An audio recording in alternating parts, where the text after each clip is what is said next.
The word boardroom conjures up images of important people puffing on cigars or sipping scotch while sitting in leather chairs in wood-paneled rooms. These important people are talking about complex things that determine the future of companies. Formality and seriousness fill the air. Big decisions are being made.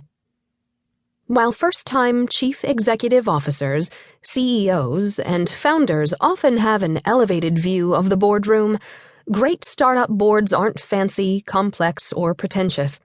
Instead, a startup board is usually a small group of people trying to help build your company. Over the years, we've served on hundreds of boards. A few were great, many were good, and some were terrible. When things in a company were going smoothly, the board was congratulatory and supportive. When there were challenges, some boards helped and some boards hurt. The tempo and interactions of these boards varied dramatically.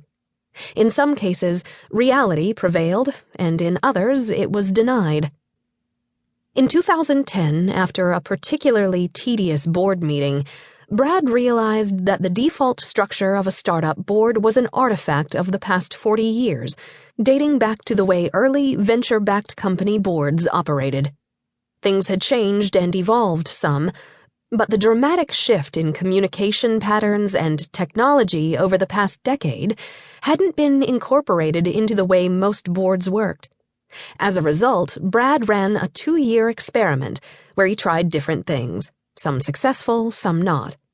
As with every experiment, he did more of what worked, modified and killed what didn't, tried new things, and measured a lot of stuff.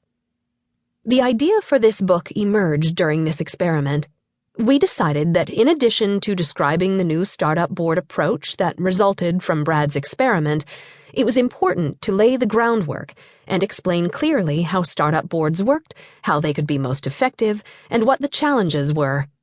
Brad's new board approach built on the traditional board of directors, so rather than throw it out, we use a highly functioning one as the basis for a new, evolved, and much more effective approach to a board of directors. While the topic may feel dry, we've tried, as Brad and Jason Mendelson, Foundry Group managing director, did in Venture Deals, Be Smarter Than Your Lawyer and Venture Capitalist, to take a serious topic, cover it rigorously, but do it in plain English with our own brand of humor. Our goal is to demystify how a board of directors works, discuss historical best and worst practices, and give you a clear set of tools for creating and managing an awesome board. Why does a startup need a board? Entrepreneurs, the creators and architects of creative construction, with apologies to Schumpeter, enjoy creating new products and companies from just an idea. These forceful personalities break new ground and explore uncharted territory, while their unstoppable drive changes the world we live in. As a society, we should be grateful to the entrepreneurial force that creates new things, but often this new thing causes fear and uncertainty in the old and the established, followed by resistance and denial.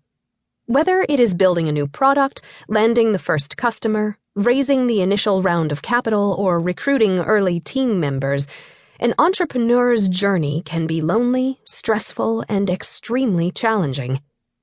While entrepreneurship currently is popular, even trendy, this is not always the case, and the journey to create a successful company can be a long and difficult one.